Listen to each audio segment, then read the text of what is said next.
Wah wah wah. Jelang lawan Afghanistan, FIFA tiba-tiba beri kejutan dan sampai kehabisan kata-kata. Kira-kira kabar kejutan apa itu? Nah ini nih, jadwal Timnas Indonesia lawan Afghanistan tidak seperti biasanya. Ini dia jadwal Timnas Indonesia lawan Afghanistan, yang pasti bikin kalian begadang jika ingin menyaksikannya. Waduh, ada apa ini? Nova Arianto siapkan kejutan jelang lawan Afghanistan. Kira-kira kejutan seperti apa ya? Langsung dikonfirmasi pengamat ternama. Ini kecerdikan Nova Arianto yang bisa buat timnas berhasil kalahkan Yaman. Yuk saksikan beritanya hingga selesai.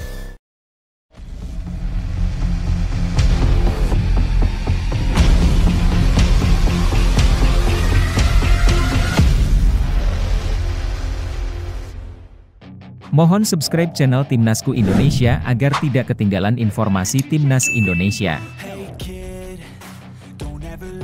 Jadwal siaran langsung Timnas Indonesia lawan Afghanistan. Ada yang beda dari jadwal pertandingan terakhir Timnas Indonesia U17 di grup C Piala Asia U17 2025.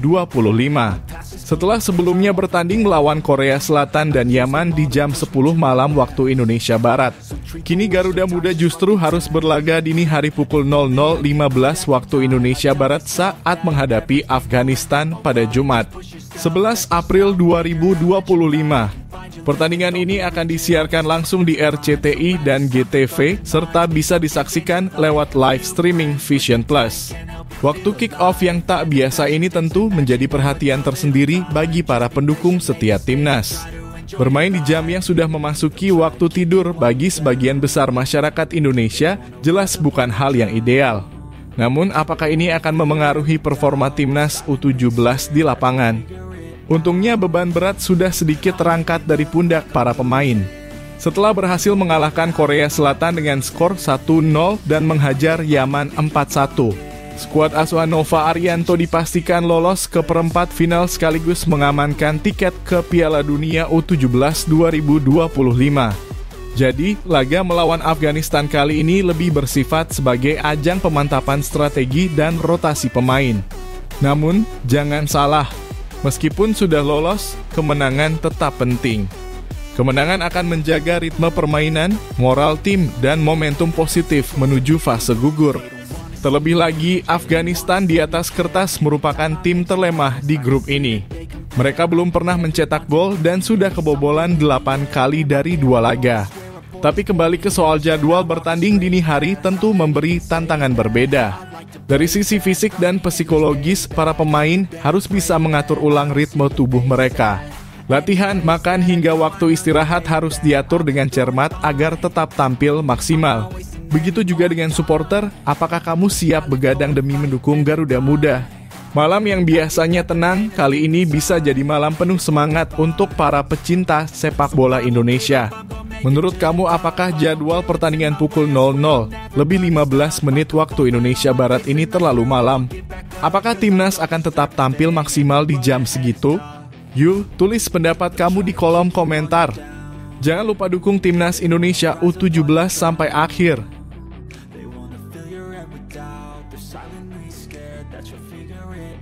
FIFA tiba-tiba beri kejutan dan sampai kehabisan kata-kata untuk Timnas Indonesia U17. Jelang laga penting antara Timnas Indonesia melawan Afghanistan, publik dikejutkan dengan langkah tak terduga dari Konfederasi Sepak Bola Dunia, FIFA. Bukan soal lawan atau strategi di lapangan.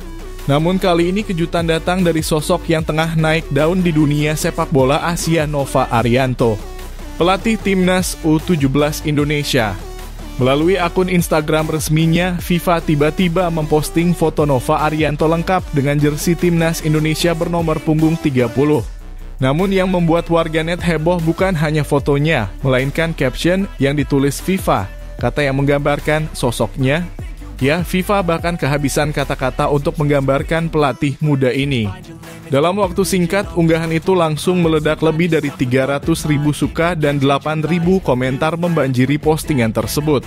Dan bisa ditebak, mayoritas berasal dari netizen Indonesia yang menunjukkan rasa bangga luar biasa terhadap sosok Nova Arianto. Apa yang membuat Nova begitu spesial? Nova Arianto mencetak sejarah sebagai pelatih pertama yang meloloskan Indonesia ke Piala Dunia U17 melalui jalur kualifikasi. Setelah sukses membawa skuad muda Garuda ke perempat final Piala Asia U17 2025, tiket ke Piala Dunia pun otomatis diraih. Menariknya, pencapaian ini diraih setelah timnas U17 membungkam Korea Selatan dengan skor 1-0 lalu menghancurkan Yaman 4-1 di laga kedua grup. Dengan hanya 2 pertandingan, Indonesia sudah memastikan diri sebagai juara grup C. Pujian pun datang dari berbagai arah, termasuk dari mantan pelatih timnas senior Shin Tae-yong yang menyebut Nova sebagai pelatih lokal dengan masa depan cerah. Nova Arianto satu-satunya pelatih lokal yang sudah bekerja 5 tahun dengan saya. Ia cakap, sopan, dan sangat bersemangat. Saya yakin dia punya masa depan cerah di sepak bola Indonesia, ujar Shin Tae-yong kepada media Korea Selatan. Kini jelang laga Indonesia melawan Afghanistan, perhatian dunia tertuju pada Indonesia bukan hanya karena performa tim senior, tapi juga karena figur karismatik Nova Arianto yang mencuri perhatian dunia sepak bola. Pertanyaannya sekarang, apakah ini awal dari era emas sepak bola Indonesia? Bagaimana menurut kalian tentang kejutan FIFA terhadap Nova Arianto? Apakah kalian juga bangga dengan pencapaian ini? Tulis pendapat kalian di kolom komentar dan mari kita ramaikan semangat untuk Garuda Muda dan Nova Arianto.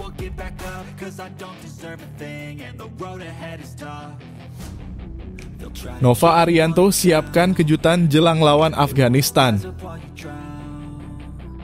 Siapa sangka, di tengah euforia kelolosan timnas Indonesia U17 ke Piala Dunia U17 2025, pelatih Nova Arianto malah menyiapkan kejutan besar di laga terakhir fase grup melawan Afghanistan. Bertempat di Stadion Pangeran Abdullah Al Faisal, Jeddah, laga yang digelar Kamis 10 April 2025 sejatinya tak lagi menentukan. Garuda Muda sudah memastikan tempat di perempat final Piala Asia U17 dan sekaligus meraih tiket ke Piala Dunia U17 2025 di Qatar. Usai mencatat 2 kemenangan sensasional mengalahkan Korea Selatan 1-0 dan membantai Yaman 4-1. Namun siapa sangka meski sudah aman, Nova Arianto justru tak ingin santai-santai. Ia mengonfirmasi akan melakukan rotasi besar-besaran di laga melawan Afghanistan. Bahkan beberapa pemain yang belum tampil sama sekali bakal diberi kesempatan emas untuk tampil di panggung internasional.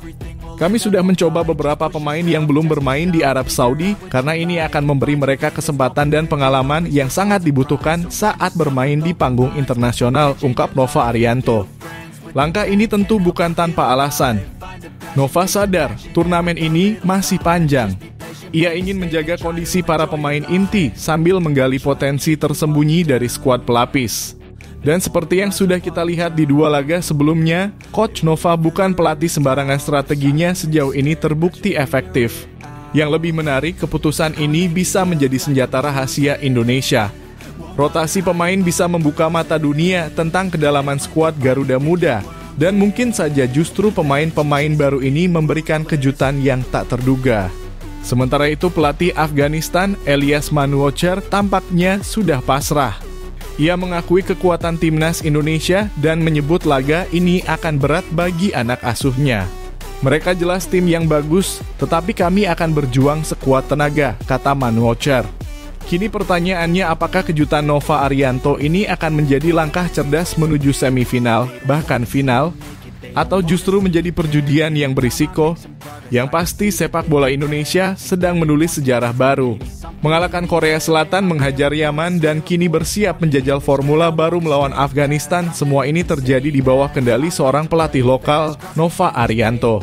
Kalau kamu jadi pelatih, setuju gak sih dengan keputusan Nova untuk memainkan pemain cadangan di laga lawan Afghanistan?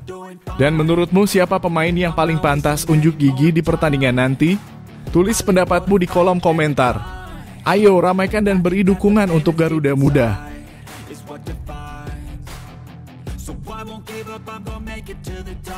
Ayah pemain timnas Indonesia beri pesan menyentuh ke fans Garuda Muda. Timnas Indonesia U17 sedang dalam sorotan dunia. Dua kemenangan meyakinkan di fase grup Piala Asia U17 2025 bukan hanya membuat skuad Garuda Muda melenggang mulus ke perempat final, tapi juga memastikan tiket menuju Piala Dunia U17 di Qatar. Namun di tengah gemuruh prestasi itu ada pesan menyentuh yang datang dari sosok sederhana ayah dari salah satu pahlawan lapangan, Evandra Florasta. Namanya Octamus Sylvester. Ia bukan pelatih, bukan analis, apalagi komentator olahraga. Ia adalah seorang ayah yang dari balik layar telah menemani perjalanan panjang anaknya menuju panggung sepak bola dunia. Dalam wawancaranya, Octamus tak menyampaikan euforia berlebihan, justru menitipkan pesan yang membuat hati banyak orang tersentuh. Saya memohon kepada seluruh rakyat Indonesia, tetaplah dukung Timnas U17 kita. Perjuangan mereka belum berakhir, ucapnya dengan penuh harap. Pesan ini bukan hanya untuk saat mereka menang, tapi terutama saat mereka mengalami masa sulit. Setiap pertandingan ada kalah dan menang. Kalau pemain lagi di bawah, tetap dukung. Jangan tinggalkan. Lanjutnya, kata-kata itu menggambarkan cinta tulus bukan hanya untuk sang anak, tapi untuk seluruh tim. Tak banyak yang tahu sejak balita Evandra sudah menunjukkan kecintaannya pada bola. Saat anak lain bermain mobil-mobilan, ia memilih bola karet. Sejak usia 7 tahun ia sudah dimasukkan ke sekolah sepak bola dan terus pindah dari satu SSB ke SSB lain demi pengalaman dan peningkatan kemampuan. Octamus dan sang istri menjadi saksi perjalanan anak mereka dari lapangan kecil di Malang hingga akhirnya mengenakan seragam merah putih di panggung Asia. Namun, kebanggaan itu tak mengubah prinsip sang ayah. Ia tetap mencatat kekurangan Evandra setiap kali bertanding. Ia drill ulang kesalahan, ia beri catatan evaluasi. Semua demi membentuk pribadi yang tak hanya hebat di lapangan, tapi juga rendah hati. Kalaupun menang, euforianya cukup. Jangan sombong. Tetap fokus sama instruksi pelatih. Katanya bijak. Pesan Octamus Sylvester ini seperti pengingat untuk kita semua bahwa mendukung bukan hanya soal merayakan kemenangan, tapi tentang hadir di setiap langkah perjuangan. Apalagi Garuda Muda kini membawa harapan besar bangsa di Piala Dunia U17. Bagaimana pendapatmu soal pesan dari ayah Evandra ini? Apakah kamu juga merasakan haru yang sama? Yuk tulis di kolom komentar dan jangan lupa beri semangat untuk Timnas U17 kita.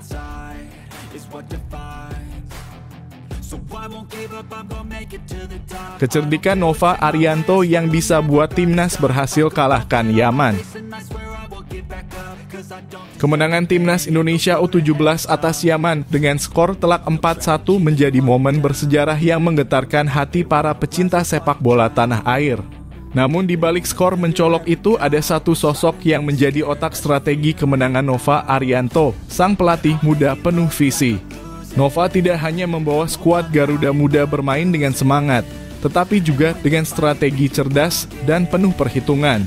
Menurut analis sepak bola Bung Binder, kemenangan ini bukan semata-mata karena keunggulan skill, tetapi hasil dari keputusan brilian Nova Arianto dalam membaca kekuatan dan kelemahan lawan. Saat menghadapi Korea Selatan, Nova memilih pendekatan bertahan dengan serangan balik cepat dan pressing di lini tengah. Namun, ketika bertemu Yaman, ia mengubah total pendekatannya. Alih-alih bermain bertahan, Nova memerintahkan anak-anak asuhnya untuk menguasai bola dengan skema kontrol possession umpan-umpan cepat, efisien, dan mematikan. Perubahan ini menjadi kunci kemenangan.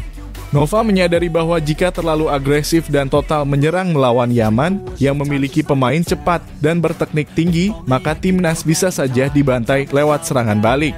Tapi kecerdasannya dalam menyesuaikan taktik dengan lawan membuat skenario itu tak terjadi.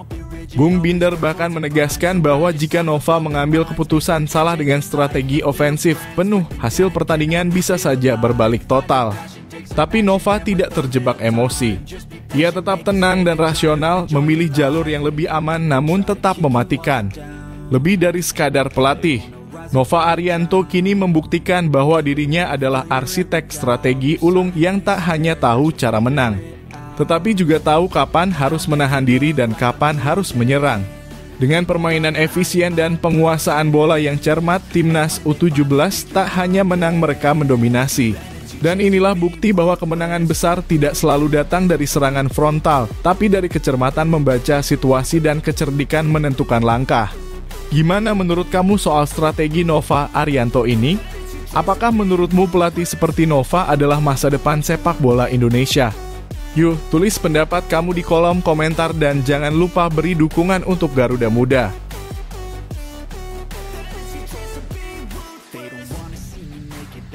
Kelemahan Afghanistan bisa dieksploitasi Timnas Indonesia. Timnas Indonesia U17 kembali bersiap untuk menampilkan performa terbaiknya saat menghadapi Afghanistan dalam laga pamungkas grup C Piala Asia U17 2025. Meski Garuda Muda sudah memastikan tempat di perempat final dan lolos ke Piala Dunia U17 2025, laga kontra Afghanistan tetap penting untuk menjaga momentum dan meningkatkan konsistensi permainan. Afghanistan saat ini berada di dasar klasemen grup C dengan 2 kekalahan beruntun, termasuk kekalahan telak 6 gol tanpa balas dari Korea Selatan. Dari performa tersebut tampak jelas bahwa ada sejumlah titik lemah di tim lawan yang bisa dimanfaatkan oleh Indonesia. Inilah momen yang tepat bagi pelatih Nova Arianto dan pasukannya untuk mengasah serangan serta menjaga mental juara. Salah satu kelemahan paling mencolok dari Afghanistan adalah ketidaksiapan menghadapi bola crossing. Lini belakang mereka kerap kehilangan konsentrasi ketika bola datang dari sisi sayap. Ini adalah celah emas bagi pemain-pemain cepat Indonesia seperti Iqbal Gwijangga atau Nabil Ashura untuk terus mengirimkan umpan silang tajam ke kotak penalti lawan. Selain itu, posisi penjaga gawang Afghanistan juga terlihat kurang solid. Dalam beberapa laga terakhir, kiper mereka sering gagal membaca arah bola, baik dari tembakan jarak jauh maupun duel 1 lawan 1. Ini menjadi peluang bagi Garuda Muda untuk melepaskan tembakan-tembakan dari luar kotak penalti dan menciptakan tekanan konstan. Tak hanya itu, koordinasi antar pemain belakang Afghanistan juga lemah. Transisi mereka dari menyerang ke bertahan cukup lambat sehingga sering memberi ruang bagi lawan untuk melakukan serangan balik cepat. Nova Arianto bisa memanfaatkan kelemahan ini dengan skema pressing tinggi dan pergerakan cepat dari lini kedua. Kemenangan atas Afghanistan bukan hanya soal poin, tapi juga soal menjaga ritme, mental, dan persiapan menjelang perempat final. Garuda Muda harus tetap tampil fokus, disiplin, dan memanfaatkan setiap kelemahan lawan untuk menciptakan gol demi gol.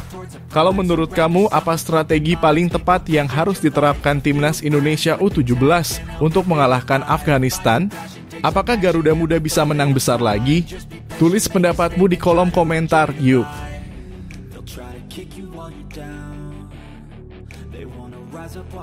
PT LIB klaim sukses Timnas U17 lolos Piala Dunia adalah usaha bersama. Pencapaian luar biasa Timnas Indonesia U17 yang berhasil lolos ke Piala Dunia U17 2025 memang patut diapresiasi. Namun yang benar-benar mengejutkan dan di luar dugaan adalah klaim dari PT Liga Indonesia Baru dalam kurung PT LIB yang menyebut keberhasilan ini sebagai buah dari usaha bersama. Direktur Utama PT LIB, Ferry Paulus, menyatakan bahwa keberhasilan ini tidak lepas dari peran liga dan klub yang memberikan ruang kompetisi bagi pemain muda melalui ajang Elite Pro Academy dalam kurung EPA. Sekilas pernyataan tersebut terdengar manis dan seolah menunjukkan keseriusan PT LIB dalam mendukung kemajuan sepak bola nasional, khususnya di level usia muda. Namun bila kita menilik ke belakang, realita tak semudah itu. Klaim ini justru terasa ironis mengingat pada ajang Piala AFF 2024 lalu, banyak pemain timnas senior yang kesulitan bergabung karena jadwal liga yang tidak fleksibel. Kala itu klub-klub enggan melepas pemainnya dan PT LIB dinilai tidak cukup sigap untuk melakukan penyesuaian jadwal. Akibatnya, skuad timnas senior tampil pincang dan hanya mampu menempati posisi ketiga di fase grup, hasil yang memicu pemecatan pelatih kepala Shin Tae-yong. Disinilah muncul pertanyaan besar dari publik, kalau saat timnas gagal, tidak ada tanggung jawab dari PT LIB, kenapa saat sukses malah buru-buru ikut klaim? Kegagalan di Piala AFF tak lepas dari kurangnya koordinasi antara federasi, PT LIB, dan klub-klub peserta liga. Saat itu suara dukungan PT LIB nyaris tak terdengar, apalagi tindakan konkret seperti perubahan jadwal atau kebijakan strategis demi timnas. Kini ketika generasi muda bersinar dan membawa nama Indonesia ke Piala Dunia U17, PT LIB seakan ingin mencicipi panggung kemenangan itu. Padahal, sumbangsi sesungguhnya datang dari kerja keras pelatih, pemain, serta program pembinaan usia dini yang konsisten tidak hanya dari EPA, tetapi juga dari sekolah-sekolah sepak bola, akademi independen, bahkan para pelatih lokal di daerah. Publik tentu tidak menolak adanya peran EPA, tetapi alangkah lebih bijaknya jika PT LIB tidak terburu-buru mengklaim kesuksesan tanpa mau bertanggung jawab saat timnas terpuruk. Kedepannya, momen ini seharusnya menjadi refleksi bagi PT LIB untuk benar-benar berbenah. Mulai dari fleksibilitas jadwal liga ketika timnas membutuhkan pemain, hingga transparansi dan konsistensi dalam mendukung seluruh lapisan kompetisi usia muda. Lalu bagaimana pendapat kamu? Apakah klaim PT LIB ini layak atau justru terlalu berlebihan? Yuk tulis pendapatmu di kolom komentar dan jangan lupa bagikan video ini agar makin banyak yang peduli dengan masa depan sepak bola Indonesia.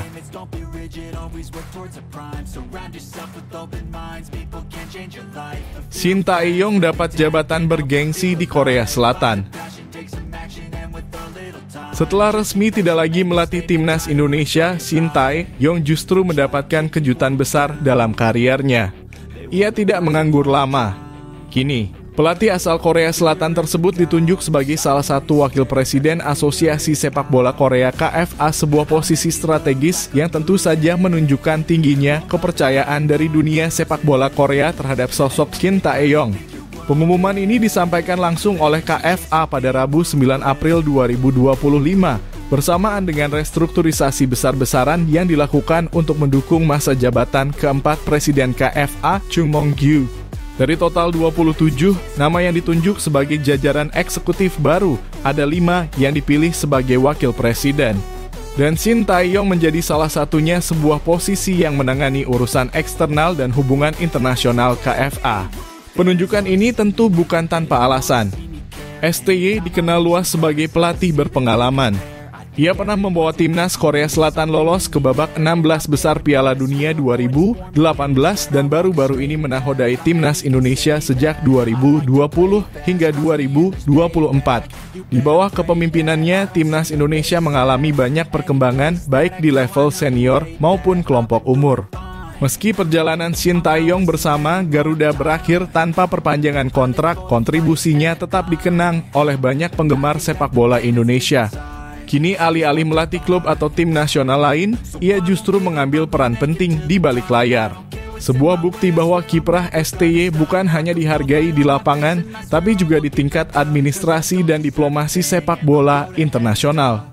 Selain STY, nama-nama besar lain juga bergabung sebagai wakil presiden KFA, seperti Park Hang-seo, mantan pelatih timnas Vietnam yang juga sangat dihormati. Ada pula tokoh-tokoh penting dari klub dan akademisi menunjukkan bahwa KFA kini serius membangun sepak bola dari berbagai sisi, tak hanya teknis tetapi juga manajerial.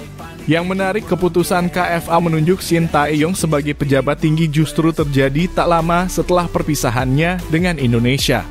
Hal ini menimbulkan pertanyaan, apakah kita terlalu cepat melepas Shin Tae-yong? Atau memang waktunya sudah tepat? Kini publik Indonesia hanya bisa melihat dari jauh bagaimana Shin Tae-yong akan memengaruhi arah kebijakan sepak bola Korea. Tapi yang jelas, ia telah membuktikan bahwa kegagalannya membawa trofi di Indonesia bukan berarti akhir dari segalanya. Bagaimana menurutmu? Apakah Indonesia terlalu cepat melepas Shin Tae-yong? Ataukah ini saat yang tepat bagi STY naik level? Tulis pendapatmu di kolom komentar.